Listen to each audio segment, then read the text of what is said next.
여호수아서 1장 1절에서 6절까지 말씀을 제가 봉독하겠습니다. 여호와의 종 모세가 죽은 후에 여호와께서 모세의 수종자 눈의 아들 여호수아에게 말씀하여 이르시되 내 종 모세가 죽었으니 이제 너는 이 모든 백성과 더불어 일어나 이 요단을 건너 내가 그들 곧 이스라엘 자손에게 주는 그 땅으로 가라. 내가 모세에게 말한 바와 같이 너희 발바닥으로 밟는 곳은 모두 내가 너희에게 주었노니 곧 광야와 이 레바논에서부터 큰 강 곧 유브라데 강까지 해 족속의 온 땅과 또 해지는 쪽 대해까지 너희의 영토가 되리라. 내 평생에 너를 능히 대적할 자가 없으리니 내가 모세와 함께 있었던 것 같이 너와 함께 있을 것임이니라. 내가 너를 떠나지 아니하며 버리지 아니하리니 강하고 담대하라. 너는 내가 그들의 조상에게 맹세하여 그들에게 주리라 한 땅을 이 백성에게 차지하게 하리라. 아멘. 네, 여러분 한 주 평안하셨습니까? 지난 주일까지 신약 성경 누가복음을 살펴보았고 오늘부터 이제 구약 여호수아서를 이제 시작합니다. 오늘 그 첫 시간이므로 여호수아서의 개론을 먼저 말씀드리고 오늘 본문에 해당되는 내용은 짧게 그렇게 살펴보도록 하겠습니다. 첫 시간이라 아무래도 뒷 배경을 설명하는데 훨씬 더 시간이 많이 소요될 것 같습니다. 여호수아서는 모세오경과 저자가 다르지만 그렇죠. 그죠? 모세오경의 저자는 모세입니다. 여호수아서의 저자는 여호수아입니다. 저자가 다르지만 내용에서는 전적으로 흐름이 이어집니다. 아시는 대로 모세오경은 구약성경 맨 앞에 있는 창세기, 출애굽기, 레위기, 민수기, 신명기 이 5권의 책이죠. 모세오경 중 창세기에는 하나님의 천지 창조와 인간 창조 그리고 인간의 타락과 타락한 인간을 구하기 위한 하나님의 언약이 기록되어져 있습니다. 그리고 이어지는 출애굽기에는 그 하나님의 언약에 따라 선택된 아브라함과 그 자손들이 애굽이라는 큰 나라에서 살며 하나님의 약속대로 큰 민족이 되자 하나님께서 그 백성을 애굽에서 건져내어 공식적으로 하나님의 백성 삼으시는 내용이 출애굽기에 기록되어져 있습니다. 그 다음 성경인 레위기는 하나님의 백성이 된 이스라엘 민족에게 하나님의 백성으로 살아가기 위한 각종 제사 방법을 알려주는 내용이 기록되어져 있죠. 그리고 그 다음 책인 민수기는 하나님의 백성이 된 이스라엘 백성이 가나안 땅에 들어가기까지 가나안 땅은 하나님의 백성으로 사는 땅이거든요. 그 가나안 땅에 들어가기까지 약 40년의 광야 생활이 기록되어져 있습니다. 그리고 모세의 마지막 책인 신명기에는 이스라엘 백성이 드디어 가나안 땅 입구에 도착하자 하나님께서 모세의 사명이 거기까지인 것을 말씀합니다. 너는 못 들어간다. 예. 모세가 이스라엘 백성을 그래서 모아놓고 그동안 하나님께서 어떻게 이스라엘 백성을 여기까지 인도하여 왔는지를 말씀합니다. 여기까지는 제가 지도에 노란색 화살표를 붙여놨죠. 저희가 느보산이라는 곳인데 조기까지 왔는지를 말씀하고 그러므로 너희는 이제 저 요단강을 건너 가나안 땅에 들어가서 하나님의 율법대로 하나님의 말씀대로 살아야 한다는 것을 설명을 합니다. 길게 설교를 통해서. 네, 그래서 하나님께서 어떻게 여기까지 인도해 왔는가 하는 것이 첫 번째 설교고 신명기는 제가 3편의 긴 설교로 되어 있다고 그랬잖아요. 두 번째 설교는 그러므로 들어가서 하나님의 율법대로 살아야 된다. 라고 하나님의 말씀을 다시 한번 설명해 주는 내용이 두 번째 설교예요. 세 번째 설교는 그 내용을 다 말한 다음에 그러므로 너희가 충성하면 이러이러한 복을 받을 것이다. 그리고 복의 내용이 기록되어져 있고 그러나 불순종하면 이러이러한 화를 당할 것이다. 라는 내용이 기록되어져 있습니다. 그리고 뭐라고 말씀하냐면 이제 선택해. 나는 순종하는 쪽을 선택할 거야. 이렇게 말하거든요. 그래서 제가 혹시 기억나시나요? 그 부분 설명하면서 강요된 선택이라고. 그게 선택하라고 준 말씀이 아니잖아요. 그렇게 살아야 된다는 말씀이죠. 그죠? 하나님은 저희한테 이제 여러분도 살면서 경험해 보시면 아시겠지만 특별한 경우 아니면 강요하지 않으세요. 말도 안 되는 것을 주장할 때도 하나님이 그러면 해봐. 그렇게까지 하시거든요. 그러니까 그렇게 해서 이루는 것이 그게 우리에게 복이 되질 않아요. 살아보면 아시겠지만, 네, 어쨌든 그렇습니다. 그래서 하나님의 강요된 선택, 우리가 잘 그 생각해서 이거 자유구나, 마음대로 되구나 그렇게 하는 것이 아니라 주어진 시간들을 순종하는 삶을 잘 살아야 되지 않나 저는 그렇게 생각합니다. 어쨌든 그게 이제 그 마지막 그런 내용이고 거기까지가 이제 모세의 사명이죠. 그래서 모세의 기록도 거기서 끝이 나는 것입니다. 그리고 바로 그 장면에서 이어지는 내용이 여호수아서입니다. 여호수아의 저자는 이름 그대로 여호수아라고 말씀드렸죠. 참고로 원래 여호수아의 이름은 이제 퀴즈에 자주 나오는 건데 원래 이름이 뭘까요? 여호수아. 호세아입니다. 호세아. 구약 성경에 호세아서도 있잖아요. 그죠? 이스라엘 왕 중에 호세아라는 이름도 있고, 예, 그 흔한 이름이죠. 이스라엘에서. 원래 이름은 호세아이고, 근데 모세가 그 이름을 여호수아라고 바꾸어 줍니다. 언제 바꿔주나 하면 이스라엘 백성이 애굽에서 나온 지 한 1년 반 정도 되었을 때 오늘날 그 가데스 바네아라는 곳에 도착을 합니다. 제가 아까 그 찬양 시간에 전에는 그게 눈에 딱 보였는데 오늘 보니까 잘 안 보여요. 대략 위치는 요 강하고 여기 사해 끝부분에 이렇게 마주치는 여기가 가데스 바네아예요. 네, 요 정도 됩니다. 위치가. 오늘 보니까 그때 흐리게 써져 있어 그런지 하여튼 위치가 대략 그 정도 돼요. 거기에 도착을 합니다. 1년 반 정도 됐을 때. 생각을 해보세요. 여기까지 도착을 했으니 이제 여차고 이 가나안 땅 이렇게 들어가면 되잖아요. 육로를 걸어서. 근데 여기를 못 들어가죠. 그죠? 못 들어가고 광야 생활 40년을 동안 여기 다시 바깥으로 나와서 이렇게 40년 동안 헤매잖아요.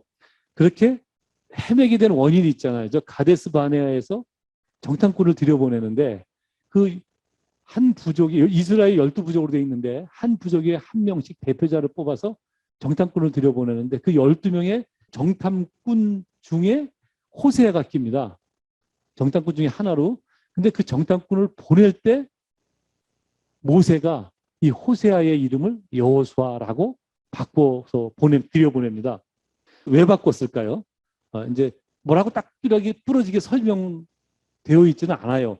근데 그 이름이 바뀐 것을 보면 큰 뜻에 하나님의 뜻이 반영되지 것이 아닌가 저는 그렇게 생각이 되어집니다. 왜냐하면 호세아라는 이름의 뜻은 구원이라는 뜻이에요. 구원. 명사로 구원이라는 뜻이라고요. 근데 여호수아라는 이름은 여호와는 구원이시다라는 뜻이에요.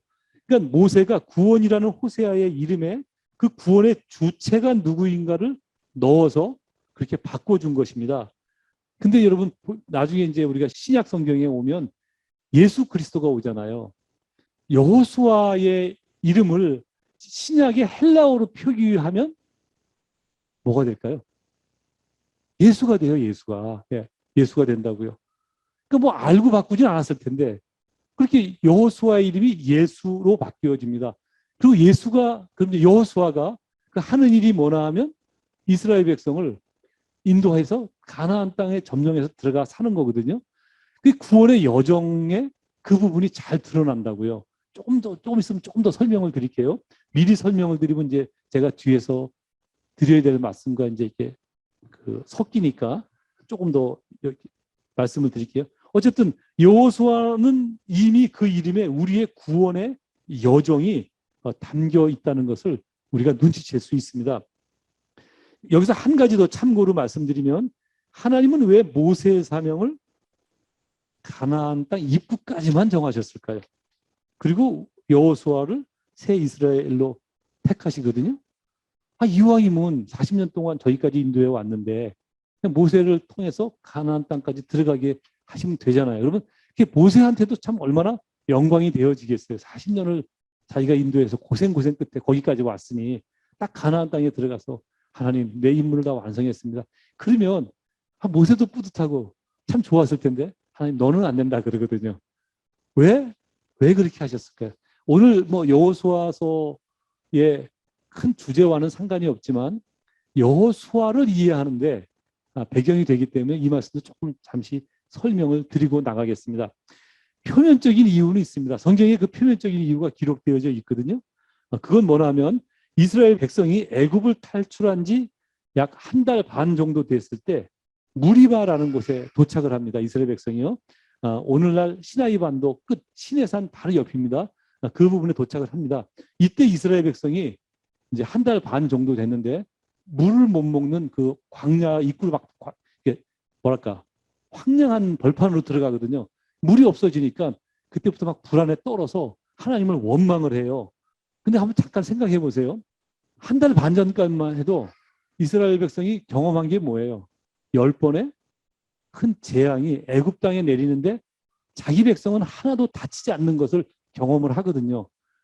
거기를 넘어서서 그 다음에 바로 홍해를 건너는 사건이 벌어지는데 죽을 뻔한 위협에서 그들이 다 살아나요. 바다가 갈라지는 놀라운 경험을 합니다. 하나님께서. 그리고 더 그것만 경험하는 것이 아니라 건너고 나서 뒤를 돌아봤을 때 자기를 뒤따르던 애굽 군인들이 전부 수장되는 걸 다 자기들 눈으로 보거든요.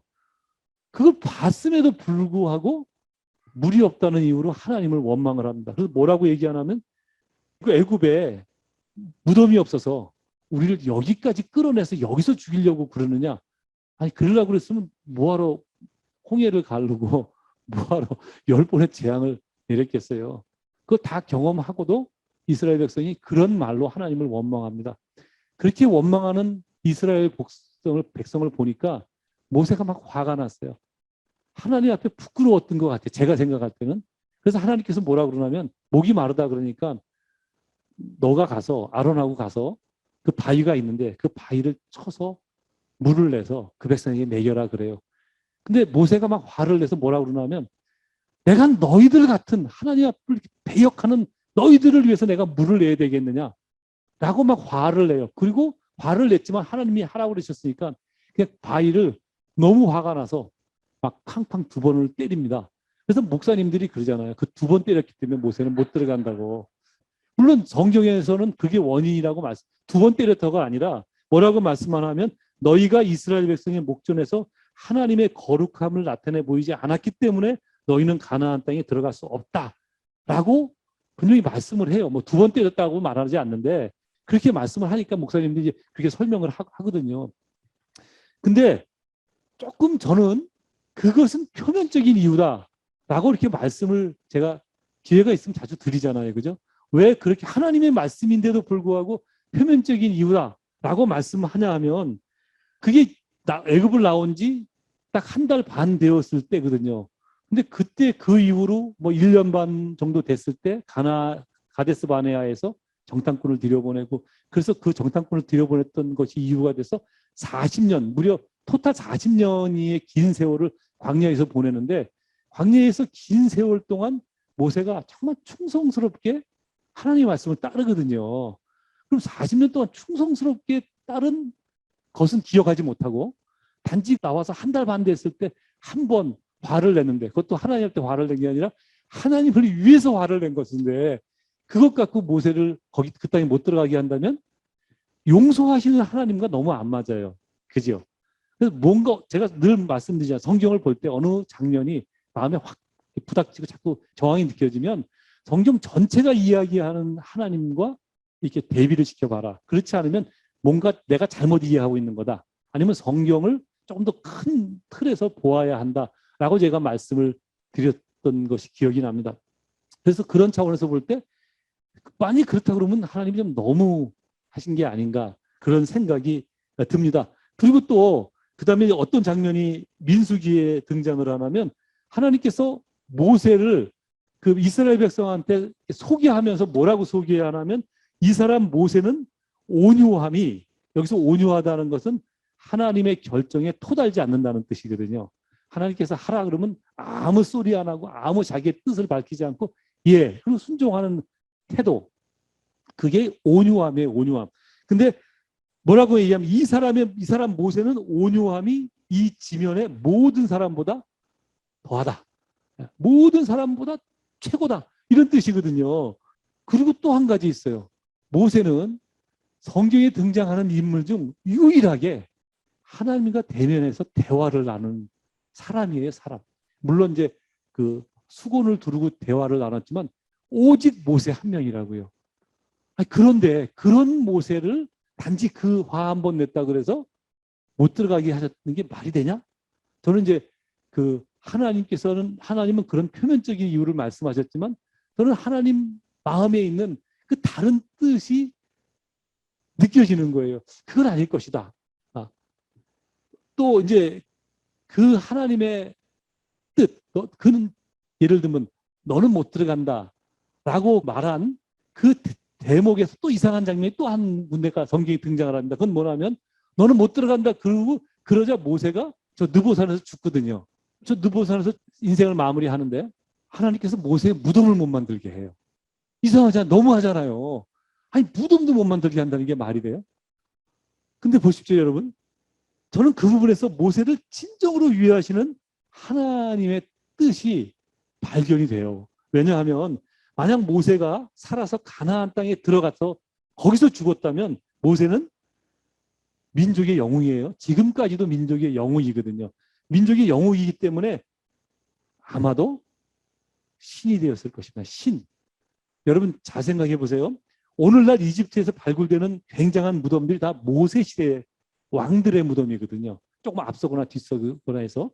근데 그 무덤들은 전부 다 이집트 사람들이 죽은 자기들의 그 리더, 왕을 신으로 만드는 것이거든요. 그 흔적이 바로 그 큰 무덤들이에요. 여러분 아시겠지만 이스라엘 사람들은 400년 동안 이집트 사람으로 살았어요.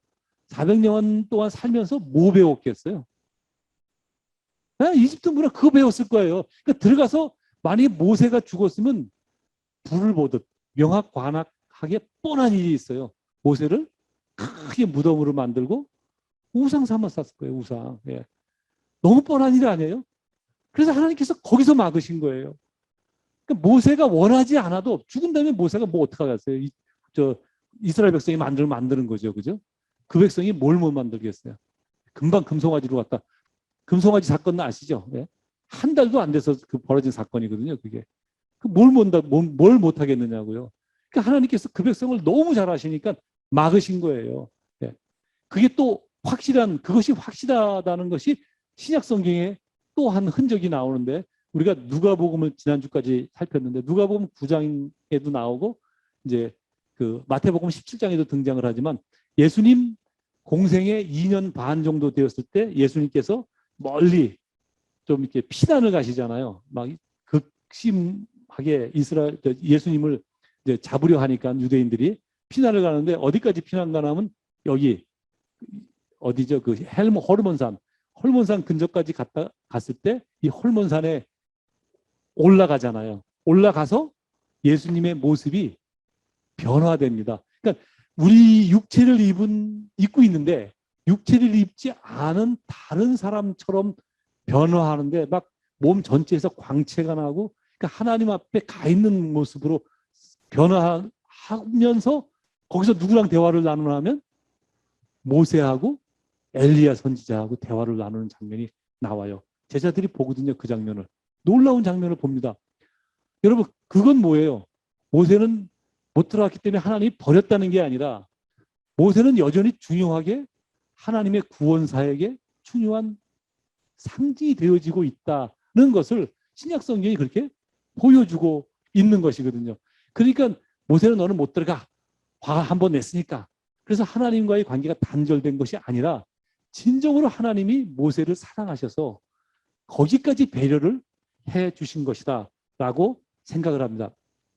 이게 이제 모세의 사명이 저 느보산까지이고 느보산에서부터 여호수아가 새로운 사명을 갖고 출발을 하는 내용입니다. 참고로 하나를 더 말씀드리면 여러분 하나님께서 우리를 한 사람 한 사람 부르셔서 사명을 주시는 장면이 바로 그렇습니다. 한 사람한테 많은 것을 다 맡기시지 않아요. 다 각자의 사명이 다르다는 사실을 아십니까? 한 사람한테 모든 것을 다 하지 않고 여러분의 성품에 따라 여러분의 어떤 그 자라온 환경에 따라 다 하나님께서 여러분 한 사람 한 사람에게 다른 사명을 허락하신다고요. 그래서 제가 그런 말씀을 드리는 거예요.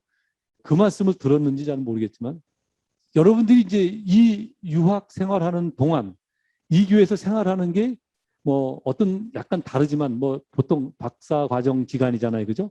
6년, 5년, 또 좀 길면 7년. 요 정도 일반적으로 이제 생활을 하는데 여러분들 생각에 이건 나의 교회가 아니야. 그냥 유학 기간 동안 거쳐가는 교회야. 라고 생각하면 착각이라는 거예요. 예. 하나님은 그때그때마다 다 다른 사명을 여러분에게 주시거든요. 여러분의 삶에 여러분의 유학 기간 동안 섬겨야 할 교회로 이 교회를 주신 거예요. 그 기간 동안 하나님이 나에게 맡기신 교회라고 생각을 하고 이 교회를 잘 돌아보고 섬기셔야 돼요. 참고로 제 간증을 말씀을 드리면 저도 이제 신학을 하면서 부교육자 생활을 하며 한 도명교회, 예송교회, 뭐 미랄교회, 세 교회를 이제 그 경험을 했는데 사역을 했는데 그 기간 동안 다 내 교회였어요. 저는 늘 그런 자세로 섬겼어요. 그래서 미랄교회라는 곳에 분당에 있는 교회에 있을 때 목사님이 저한테 그런 얘기를 하더라고요. 자기가 많은 부교육자를 경험했는데 당신 같은 사람 처음 본다고. 너무 당연한 거잖아요. 왜 그런 말씀을 저한테 했냐면 구석구석 다니면서 화장실 빈 곳에 불 끄고 또 불필요한 등 다 정지절약하느라 끄고 다니고 뭐 예를 들면 뭐 어떤 그 당시 이제 그 뭐지 복사기가 좀 오늘같이 조그만 게 큰 거였는데 그걸 정기적으로 이제 그 점검을 받게 하고 그 사람이 나온 부속을 교체하고 하는데 대부분 다 그 사람들이 와서 전문가니까 그냥 이렇게 해야 됩니다. 그러면 그렇게 하세요. 그러고 막 50만 원, 60만 원씩 막 그 당시 돈으로 그게 대금을 물더라고요. 저는 그래서 저거 조금 불합리하다 그래서 전부 그 리스트를 내라고 해서 다 꼼꼼히 따져갖고 요건 조금 더 쓸 테니까 요건 빼세요. 요건 빼세요. 이래갖고 금액을 줄여갖고 하니까 그런 걸 보고 처음 본다는 거예요. 그래서 속으로 너무 당연하지. 자기 교회인데 내 교회인데 내 불필요하게 돈 나가는 거 막아야지. 그죠? 근데 사람들이 그렇게 하지 않았다는 거예요. 왜 그랬을까요? 네, 그냥 짧게 있다 지나가는 교회라고 보통 교육자들이 생각을 하잖아요. 좀 그게 안타까웠어요. 무슨 소리예요? 부교육자 기간 동안 나한테 맡기신 교회인데 여러분들 다 마찬가지예요. 사명을 딱 그때그때마다 필요한 사명을 주시는 것이거든요. 그러니까 여러분들도 유학 기간 동안 여기 머무르면 이것이 여러분에게 하나님께서 여러분에게 맡기신 교회임을 늘 생각을 하고 자기의 주어진 시간 다 하나님과 함께 동행하고 그 일에 충성된 삶을 사는 것이 하나님 앞에서 합당한 삶입니다. 이건 뭐 어쨌든 뭐 중요한 얘기는 오늘 그 여호수아서의 중요한 내용은 아니고 어쨌든 그렇게 해서 모세가 이제 죽고 여호수아가 이제 이스라엘의 후계자로 들어섭니다. 그렇게 해서 여호수아가 느보산 저기까지 왔을 때 오늘 본문 내용은 그 하나님에 의해서 후계자로 세워지는 내용입니다. 여기서 잠시 그 여호수아가 시작되는 장소를 사진으로 보여드리도록 하겠습니다.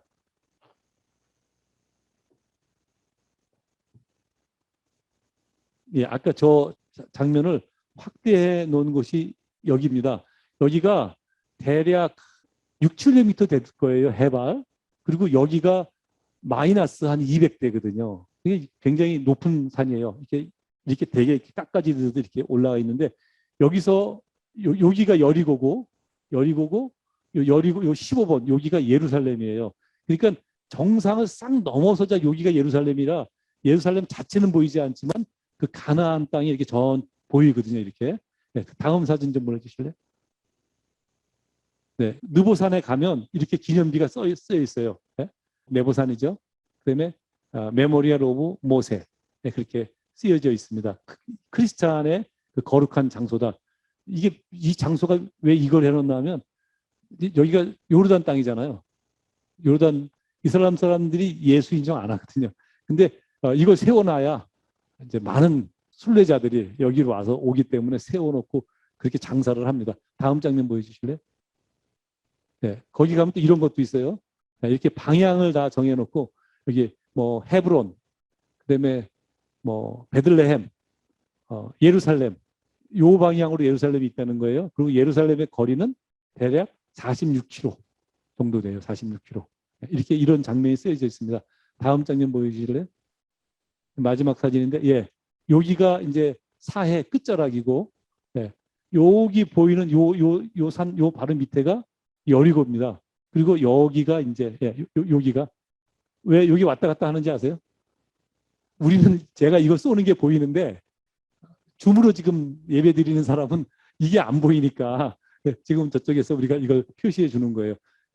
다시 한번 여기 오세요. 예, 여기가 여기가 사해 끝이고, 예, 여기가 예, 여리고 땅입니다. 그리고 여기가 이제 예루살렘의 방향이고요. 지금 이 장면은 우리가 이 장면을 보고 있지만 모세가 봤던 장면이고, 그다음에 여호수아가 이것을 보면서 그 이스라엘의 모세에 이어서 후계자가 됩니다. 이 장소에서. 고맙습니다. 그렇다면 이제 우리는 이제 여호수아서를 이제부터 시작할 텐데, 이 여호수아서를 어떤 관점으로 봐야 하는 것인가? 여호수아는 기계적으로 분류를 하면 역사서예요.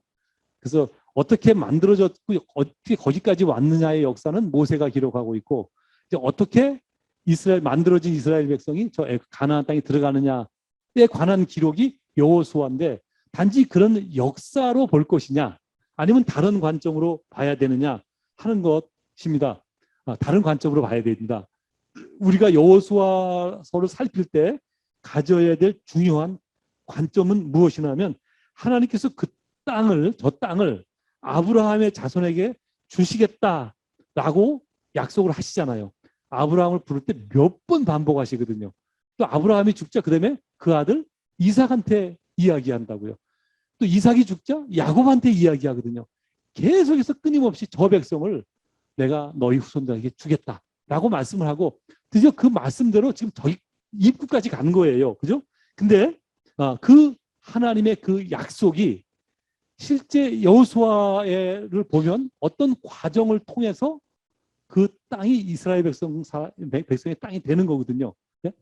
이제 그 과정을 살펴봐야 되는 거예요. 왜 그 과정이 중요하냐 하면, 우리가 하나님의 자녀로 부름을 받았는데 실제 그 삶의 현장에서 어떤 과정을 통해서 하나님의 백성이 되어져 가는지가 또 그 이스라엘이 애굽을 가나안 땅을 점령해 들어가는 과정하고 똑같거든요. 예. 그래서 그것이 우리 구원의 여정에 이 여호수아가 굉장히 중요한 모형 역할을 한다고요. 그래서 그 관점으로 여호수아서를 살펴야 됩니다.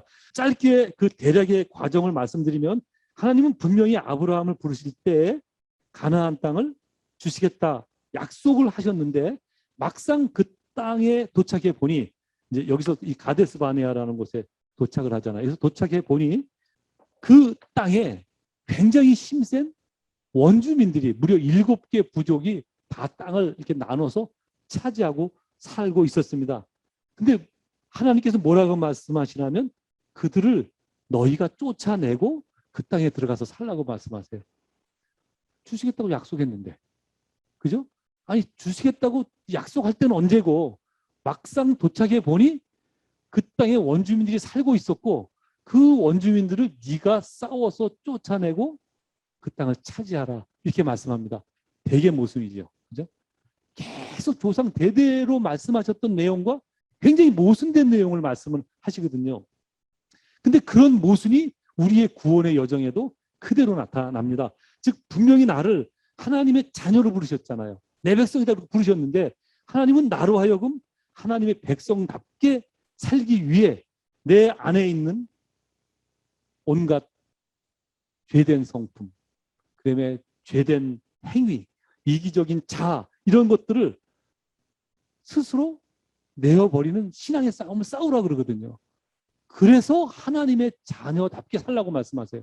하나님의 자녀로 불렀는데, 하나님의 자녀로 불러놓으시고 자녀답게 살기 위해서 내 안에 있는 어떤 그 여호수아서로 표현을 하면 원주민들이죠. 내 안에 살고 있는, 내가 어찌할 바를 모를 강한 원주민이 있어요. 여러분 안에 그런 원주민이 있어요, 없어요? 다 경험해 보잖아요. 분명히 내가 믿겠습니다 고백을 했는데도 불구하고 내 안에서 없어지지 않는 것들이 있죠. 못된 생각, 못된 죄된 소욕, 그죠? 이기적이고 막 욕망적이고 안 없어지도 있어. 그게 없던가요, 여러분? 그대로 남아 있어요. 그대로 남아. 그것 때문에 고통을 받아요. 근데 또 성경을 읽으면 그것들과 싸우라고 그러고 말씀하거든요. 모세가 바울이 이야기하잖아요. 믿음의 선한 싸움을 싸우라고 말씀하잖아요. 싸워서 갖는 거예요. 그것 때문에 막 그냥 눈물도 흘려보고 막 애달퍼 보고 맨날 그 자기의 소욕에 져서 죄 짓고 또 살고 하나님 잠깐만 죄송합니다. 그리고 또 막 살다가 어느 날 또 뭐가 좀 깨달아지면 또 와서 하나님 다시 한번 용서해 주면 백성답게 살게요. 그리고 또 얼마 가지 않아서 또 지고 그 원주민들과 끊임없는 싸움을 하거든요. 여호수아서에. 그 내용이 전부 등장을 합니다. 그래서 여러분 이제 보시면 알겠지만 여호수아서 13장 7절까지가 전쟁을 해서 그 정복하는 그런 내용이 기록이 되어져 있어요. 그리고 21장까지는 그 정복된 내용을 나누어 갔는데 간단하게 나누어 갔으면 되잖아요. 이미 다 정복했으니까. 근데 왜 이렇게 길게 기록이 되어 있을까요? 13장 8절에서 21장까지. 쉽지가 않아요. 나눴는데 여전히 살아남아 있는 원주민들이 있어서 또 그 각 그 부족들이 그 자기 영역 안에 있는 원주민들을 쫓아내는 싸움을 계속 하거든요. 끊임없이 싸운다고요. 여지없는 구원의 여정에 나타나는 우리들의 삶의 모습이에요. 그래서 이제 다음 주부터는 바로 그런 관점에서 여호수아서를 살펴갈 것입니다. 기대가 됩니까? 안 기대가 됩니까? 기대가 됩니다. 잘 보셔야 됩니다, 여러분. 어떤 싸움을 싸워야 되는지. 그래서 우리가 어떻게 신앙의 성도로서 하나님께서 나에게 약속하셨던 하나님의 백성이라는 것. 여기서 잠깐 끊고 하나만 더 말씀드릴게요. 여러분, 이스라엘 백성이 애굽에서 나오는데 가나안 땅에 못 들어가고 출애굽 1세대가 다 죽어요. 그 사람들은 가나안 땅은 하나님의 백성으로 사는 땅이에요. 그렇다 그러면 이스라엘 백성과 모세까지 얘기하면 여러분들이 금방 눈치채니까 이스라엘 백성은 구원을 받았을까요? 못 받았을까요? 많이 못 받았다 그러면 모세도 못 받은 거예요. 그죠? 그러니까 모세가 받은 거 보니까 이스라엘 백성도 구원 받은 거예요. 그죠? 그럼 뭐냐? 그렇다면 좀 시간이 없으니까 빨리빨리 설명을 할게요. 구원은 애굽에서 나온 것 자체가 구원. 거기서 이미 벌써 홍해를 건너잖아요. 죽음을 건넜다는 얘기거든요. 다 죽을 수밖에 없는. 그러니까 구원은 거기서 받은 거고, 그럼 가나안 땅은 뭐냐? 하나님의 백성으로서 축복을 누리는 땅이에요. 그죠? 하나님의 백성으로서 축복을 누리는 땅인데 하나님의 백성으로서 축복을 못 누리는 거예요. 그 백성으로서 축복을 누리는 책임은 하나님 앞에 있는 게 아니라 이스라엘 백성들한테, 오늘날로 따지면 우리한테 있는 거예요. 그래서 여러분들이 순종적인 삶을 살지 않으면 하나님의 훈련이 길어지는 거예요. 이스라엘 백성이 가데스 바나에 도착했을 때 바로 걸어서 육로로 들어가면 한 달도 안 걸리는 거리를 40년을 돌면서 훈련을 받잖아요. 무슨 훈련을 받아요? 하나님만 바라보는 훈련이에요. 그래서 그 훈련을 어떻게 받아요? 만나를 먹는데 그 만나 이틀치를 안 줘요. 매일같이 하나님을 의지해야 되고 매일같이 하나님만 바라봐야 돼요. 그 훈련을 무려 40년 받잖아요. 네? 그러니까 내가 순종하지 않고 살면 하나님이 우리를 포기하지는 않으세요. 이스라엘 백성을 포기하지 않으시지. 그러나 훈련의 기간은 길어지는 거예요. 쓸데없이 돌아가고 쓸데없이 맨날 1학년 1반 됐다 2학년 됐다 많은 사람들이 죽을 때야 비로소 항복하고 그러고 죽어요. 그래도 하나님께서 그를 다 구원해내시거든요. 하나님의 선택이시니까. 예? 선택이시니까. 근데 낭비하는 삶을 살자. 우리에게 축복으로 주어진 건데 어떤 축복이죠? 하나님께 순종하는 삶을 살아서 하나님 앞에 섰을 때 또는 이 땅에서조차도 제가 이걸 이 땅의 축복으로 뭐 잘 먹고 잘 살고 주로 편하게 살고 권력 누리고 이런 걸 자꾸 축복이라고만 생각하니까 그건 축복이 극히 작은 부분이고요. 그것도 물론 필요한 때는 주시지만 하나님께서 우리로 정말 하나님의 백성으로서 누릴 수 있는 평안과 기쁨이 있거든요. 바울이 그걸 누린 거예요. 그래서 바울이 뭐라고 얘기해요? 하나님의 영광을 보니 바울이 갖고 있었던 우리가 바라던 그 모든 것, 권력, 그죠? 명예, 편안함, 그 모든 것들이 다 뭐처럼 여겨졌다고요? 아주 적나하게 표현해봅시다. 똥처럼 여겨졌다고, 똥처럼. 예. 우리는 하나님의 진짜 영광스러운 부분을 보면 사실 세상께 그렇게 가치가 안 느껴지거든요. 하나님의 은혜 안에 살면 굉장히 평안해져요, 사람이. 진짜 그래서 라면을 먹으면서도 벤츠 타는 사장님을 위로할 수 있는 이유가 바로 그거예요. 그 영광을 우리가 못 누리면 세상 게 다 같이 보이니까, 모든 것처럼 보이니까 그것을 차지하고 찾기 위해서 막 애쓰고 노력하고, 그게 없으면 불안하고 초조하고 쪼달리고 막 그러는 거거든요. 근데 하나님의 은혜 안에 살면 그런 것들이 필요치 않은 건 아니에요. 그냥 편안해요. 그래서 하나님께서 뭐라고 해요? 그 나라와 일을 먼저 구하면 그 모든 것을 너에게 더하여 주시겠다고 말씀하시잖아요. 그죠? 가나안 땅은 백성으로 사는 땅입니다. 사는 땅이라고요. 그러니까 우리가 구원의 여정에 있어서 구원은 받았는데 하나님의 자녀로서 하나님과 동행하는 삶을 사는 삶, 하나님의 자녀로서 그 축복을 누리는 삶은 이게 어떤 싸움을 싸워서 가져야 되는 그런 영역이에요. 이 여정이 우리한테 주어진 거예요. 어디를 봐서? 여호수아서가 그 부분을 이야기하고 있다라는 거예요. 그래서 다음 주부터는 그 부분을 그렇게 보도록 하겠습니다. 이제는 이제 그 한 장면을 더 제가 소개하고 얼른 말씀을 맺도록 하겠습니다. 그렇다 그러면 하나님께서는 왜 여호수아를 선택을 하셨을까요? 늘 말씀드리죠. 모른다고. 하나님의 선택에는 항상 이유가 설명되지 않습니다. 그건 하나님의 영역이고 하나님만 아는 부분이거든요. 그런데 우리가 이제 모세오경을 보면 어떤 장면이 분명하게 드러나나 하면 분명하지는 않아요. 우리가 이제 여호수아서를 본 다음에 보니까 이제 그때야 비로소 제가 어렴풋이 보인다고 말씀을 드렸잖아요. 어떤 내용이 등장을 하냐면 왜 여호수아를 선택했는지는 모르지만 하나님께서 여호수아를 어떻게 훈련시키셔서 저 시점, 그러니까 모세에 이어서 후계자가 되는 그 시점까지 왔는지 하는 것은 모세오경에 나타난다는 것입니다. 진짜 그럴까요? 진짜 그래요. 이건 중요한 사인이죠. 하나님의 행하심, 일하심. 이것은 오늘날도 마찬가지거든요. 결론으로 말씀드리겠지만 여호수아를 어떤 목적을 위해서 하나님께서 세우시기 위해서 훈련시키셨듯이 오늘도, 오늘이라는 날에 우리의 삶에도 사실 그렇게 행하시거든요. 그 부분을 조금 더 이따 말씀드리겠습니다. 진짜 그런지 안 그런지를 빨리 말씀드리고 말씀을 맺도록 하겠습니다.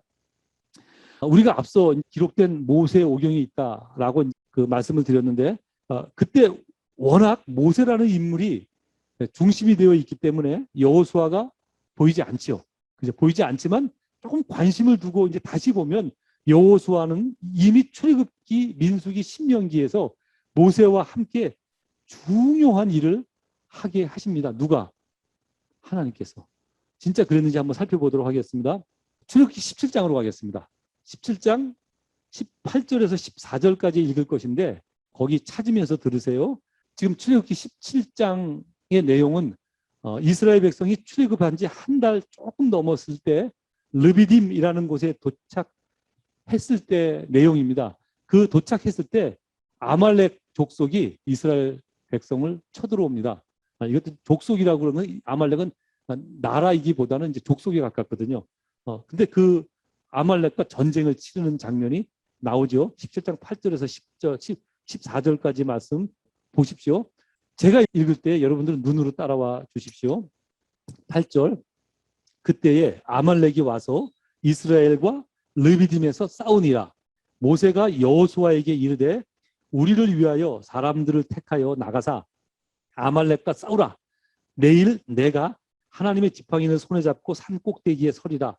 여호수아가 모세의 말대로 행하여 아말렉과 싸우고 모세와 아론과 훌은 산 꼭대기에 올라가서 모세가 손을 들면 이스라엘이 이기고 손을 내리면 아말렉이 이기더니 모세의 팔이 피곤함에 그들이 돌을 가져다가 모세의 아래에 놓고 그가 그 위에 앉게 하고 아론과 훌이 한 사람은 이쪽에서 한 사람은 저쪽에서 모세의 손을 붙들어 올렸더니 그 손이 해가 지도록 내려오지 아니한지라. 여호수아가 칼날로 아말렉과 그 백성을 쳐서 무찌르니라. 여호와께서 모세에게 이르시되 이것을 책에 기록하여 기념하게 하고, 그다음에 중요해요. 여호수아의 귀에 외워 들리라. 이게 무슨 얘기예요? 귀에 빡쟁이가 안 될 정도로 계속해서 반복해서 얘기해 주라. 그런 얘기거든요. 아말렉을 없이하여 천하에서 기억도 못하게 하리라. 누가?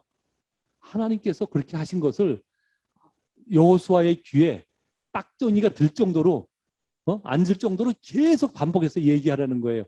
지금 여호수아를 모세가 선택해서 내보낸 것 같은데 여기까지 보니까 모세의 뜻이 아니었네 하는 것이 느껴지죠. 그죠? 하나님께서 이미 벌써 간섭해서 여호수아를 모세 옆에 붙여둬서 훈련을 시킨 거예요. 여호수아가 나가서 전쟁을 합니다. 자기는 자기가 잘 싸워서 이긴 것 같아요. 막 싸우다 보면 힘들면 지기도 하고 힘이 생겨 다시 이긴 줄 알았는데 알고 봤더니 뭐예요? 하나님이 싸우셨던 거.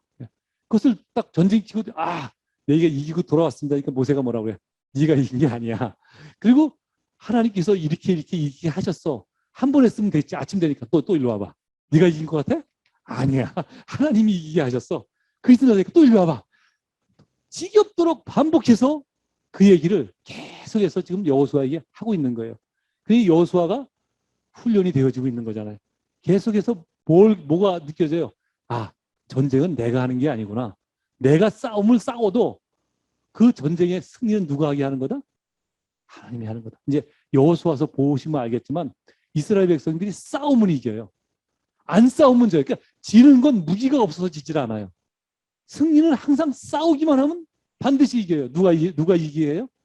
하나님께서 이기게 하시거든요. 이스라엘 백성이 막 무기로 안 되잖아요. 그러면 하나님께서 뭐라 하면 자연재해를 일으켜요. 우박을 내려서 막 그 백성한테 때려서 만들고 우박조차도 원활치 않으면 자중질환을 일으켜요. 자기들끼리 막 찔러서 막 싸워서 다 거의 괴멸 가까이 돼. 그럼 이스라엘 백성 쓱 가서 이긴다고요. 그러니까 이스라엘 백성은 싸움은 이겨요. 오늘날 우리는 어떨까요? 싸움을 안 해서 지는 거예요, 여러분. 네. 그게 바로 보여지는 거예요. 싸우지 않아서 지는 거예요. 내가 하나님 백성답게 살아야지. 그리고 막 애걸답게 하나님의 도움을 구하고 매달리면 하나님께서 도와주신다니까요. 심지어 놀라운 성령의 역사를 여러분들 눈에 느끼도록 일으키신단 말이에요. 예. 근데 왜 그런 일이 안 벌어지냐? 여러분이 안 싸우니까. 안 싸워서 못 경험하는 거예요. 안 싸워서. 오늘날 성도들의 가장 문제가 안 싸우는 거예요. 하나님을 신뢰하지 않아요. 성령의 역사를 신뢰하지 않아요. 왜? 그건 성령이 하는 일이야. 성령이라니까 그거 무슨 귀신 얘기가 자꾸 알아듣는단 말이에요. 신비한 거. 이성으로 물론 그런 데는 이유가 있죠. 자꾸 신비한 걸 얘기해서 기독교를 미신으로 끌고 가는 그런 못된 이제 사람들이 있는 건 사실이에요. 그렇지만 또 그것 반면에 너무 이성을 신뢰해서 성령의 역사를 전부 다 그냥 무시하고 그런 이유도 분명하게 있다는 사실을 알아야 됩니다. 그 얘기가 제가 이제 준비를 많이 왔는데 시간이 너무 걸렸으니까 그냥 얼른 제가 말로만 설명하게 하면서 나갈게요. 근데 그것만 있는 게 아니라 출애굽기 아까 지금 아말렉과의 전쟁은 17장의 얘기고 24장에 보면 하나님께서 모세를 시내산으로 불러 올리잖아요. 그래서 시내산에 올라가서 40일간 동안 있으면서 우리가 알고 있는 출애굽기 내용의 전체를 다 거기서 이제 봤습니다. 십계명 돌판뿐만 아니라 성막을 어떻게 지으며 제사장은 어떤 복장을 하며 그런 내용들이 특히 레위기 내용 그 모든 내용들이 다 어디서 받는 거라면 모세가 40일 동안 시내산에 올라가서 봤는데 그 시내산 입구까지 이스라엘 백성은 시내산 밑에 머물게 하고 어느 선까지는 이제 70명 정도가 올라가거든요. 근데 거기서 하나님을 뵈러 올라가는 그 장소에는 누가 동행하는 줄 아세요? 여호수아가 동행을 합니다. 여호수아가. 그래서 하나님을 맞대는 장면 거기서는 이제 여호수아가 그 바로 밑에 있는데 그 밑에 있으면서 뭘 보나 하면 하나님이 모세와 만날 때 그 천지 주변에 변하는 그 모든 역사를 여호수아로 보게 합니다. 그러니까 하나님의 실제하심을 누가 경험하냐면 여호수아가 눈으로 목도로 하는 거예요. 그리고 내려온다니까요. 근데 그것만 봤느냐?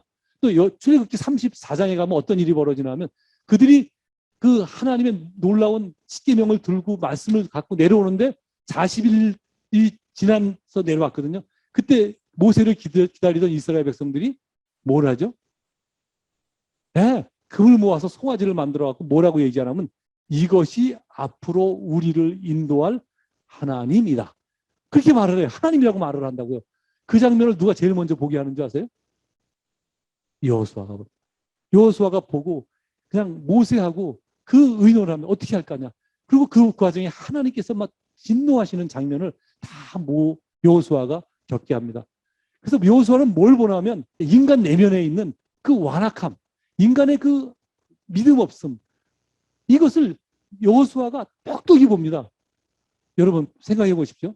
아니 모세까지 죽게 했는데 여호수아는 살려서 어디까지 들어가게 해요? 가나안 땅에 들어가게 하거든요. 그러니까 애굽에서 출애굽에 나온 20세 미만의 모든 사람 성인이 다 죽어요. 못 들어간다고요. 근데 거기 딱 들어가는 사람이 두 사람이 있죠. 여호수아와 갈렙만 들어가요. 여호수아와 갈렙은 그 정탐 보고에 믿음의 보고를 했기 때문에 그러냐? 아니죠. 한 번에 그거 갖고 뭐 그렇게 모든 걸 다 덮어주거나 그러지 않거든요. 거기 들여보낸 이유가 있어요. 여호수아와 갈렙이 뭘 받느냐? 인간 마음에 있는 완악함을 봤거든요. 그리고 그 완악한 마음을 대하는 하나님의 일하심을 봤거든요. 유일한 사람이에요. 그래서 거기 모세가 가장 적합한데 모세는 들어가면 신이 되니까 모세는 거기서 끝마치게 하고 여호수아와 갈렙을 통해서 이스라엘 그 모욕고 완악한 백성을 인도해서 그 땅에 들어가게 하셨다는 것입니다. 뭐 그 외에도 우리가 또 한 가지 더 가데스 바네아에서 믿음의 보고를 하는 그런 내용, 그런 것도 여호수아가 등장을 하죠. 이런 것들이 하나님께서 이미 여호수아를 모세 편에 붙여서 출애굽기, 레위기, 민수기, 신명기 그 모든 내용 중에 하나님의 일하심을 직접 보고 경험하게 하셨다는 것입니다. 이제 말씀을 맺으면서 오늘 이 내용을 갖고 어떤 결론을 내려보도록 하겠습니다. 오늘 본문 내용은 그러한 준비 과정을 통해서 드디어 여호수아가 모세의 후계자로 세워지는 장면입니다. 그 배경을 다 말씀드렸죠. 그리고 하나님은 그런 여호수아에게 당신이 모세와 함께 하셨던 것처럼 여호수아와 함께 하실 것을 약속하시는 내용입니다. 하나님은 그러니 강하고 담대하게 가나안 땅을 이스라엘 백성에게 차지하게 하도록 하라. 그렇게 명령하죠. 이 말씀의 내용은 오늘날 구원의 여정을 겪고 있는 우리를 향한 말씀이기도 합니다. 왜냐하면 이 말씀은 오늘을 사는 성도 역시 포기하지 않으시는 하나님의 구속 계획 속에 있기 때문입니다. 그러므로 우리가 알아야 할 것은 오늘날도 하나님은 나를 당신의 사람으로 준비시켜 가고 계신다는 사실이에요. 그러므로 여러분 오늘이라는 날은 이게 평범한 그런 날이 아니에요. 여러분이 생각할 땐 평범한 날이잖아요. 어제와 오늘이 다르지 않잖아요. 그죠? 그렇게 다 끊어놓고 보면 다르지 않은 아무것도 아닌 날이고 어떨 때는 속상하기도 하고 이런 날인데 이 날을 다 이어놓고 보면 마치 성경에서 여호수아의 장면이 드러나는 거예요. 여호수아를 그렇고 그런 많은 날들 예를 들면 보십시오. 하나님께서 모세를 몇 년 준비시키시죠? 80년 준비시키신다고요. 40년은 그 애굽 왕가에 집어넣어서 최고의 엘리트 리더 교육을 받게 한다고요. 그 교육을 마치자 그다음에 광야로 보내서 아무것도 없게 해서 무려 40년을 철저하게 자기 있는 모든 것을 비게 만든다고요. 하나님의 리더로서의 교육이죠. 그죠? 그래서 사용한다고요. 여호수아는 그 귀에 딱정이가 않도록 하나님께서 하신 거야. 그게 나온 지 한 달 반 됐을 때 얘기거든요. 그때부터 40년의 광야 생활을 직접 눈으로 보게 하잖아요. 40년을 겪게 하고 그 일을 시킨 거예요. 여러분 민수기에 보면 민수기가 40년의 기록이라고 그랬는데 처음에 1년 반, 마지막에 한 1년 정도의 기록이거든요. 가운데는 아예 다 비어 있어요. 기록이 안 남아 있어요. 왜 그럴까요? 네, 똑같아요. 그날이 그날이거든요. 그날이 그날이었는데 그 그날이 그날을 이날을 모아놓고 보니까 하나님께서 여호수아를 철저히 훈련시키셔서 리더로 지금 세우고 있거든요. 오늘 본문에서. 그러니까 여러분 오늘이라는 날은 이게 그렇고 그런 날 중에 한 날이지만 하나님은 이러한 날 중에 우리를 세워가고 계신다는 거예요. 그래서 때로는 길이 막히잖아요. 뭔가 안 되잖아요. 열심히 공부했는데 뭐가 안 되고 뭐 논문 썼는데 논문이 이 퇴짜 맞기를 하지 않나. 그죠? 뭔가 병이 걸려서 힘들질 않나. 뭔가 열심히 해보려고 그러는데 막 환경이 꼬이질 않나. 별의별 일이 다 벌어지는 거예요. 때로는 하나님을 원망할 수도 있어요, 여러분. 여러분, 근데 그 과정을 왜 겪게 하시는 줄 알아요? 하나님은 여러분을 세워가시는 거예요. 여러분을 세웠을 뿐만 아니라 여러분을 인해서 또 누군가를 세워가기 위해서 여러분을 세운 거거든요. 그러니까 여러분, 우리 한 사람 한 사람 다 그런 하나님의 구원의 여정에 사명을 갖고 있는 사람들이에요. 하나님은 나를 세우시기도 하고 나를 통해서 어떤 사람을 세워가게 하신다고요. 내가 나한테는 불필요한 고통 같은데 이것을 내가 어느 날 경험을 하거든요. 근데 내가 경험한 이 고통의 경험이 어느 날 누구를 세우는데 귀하게 사용되어진단 말이에요. 바울이 살아계신 예수를 만나고 광야로 가서, 아라비아 광야로 가서 3년 반 시간을 보내거든요. 그 기간이 없었다면 바울이 어떻게 나가서 구원의 계획의 뜻, 그것을 전할 수 있었겠느냐고요. 그 많은 것을 다 경험시키거든요. 하나님은 오늘날도 우리를 그렇게 인도해 가신다는 사실을 알아야 됩니다. 그 구체적인 내용들은 다음 주일에 조금씩 살펴가도록 하겠습니다. 여하튼 우리가 이 여호수아가 세워지는 이 장면을 통해서 오늘이라는 날 하나님도 어떤 때를 위해서 나를 세워가고 만들어가고 계신다, 교육시켜가고 계신다라는 사실을 깊게 마음속에 기억하는 저와 여러분이 되어지기를 간절히 소망합니다. 기도하겠습니다.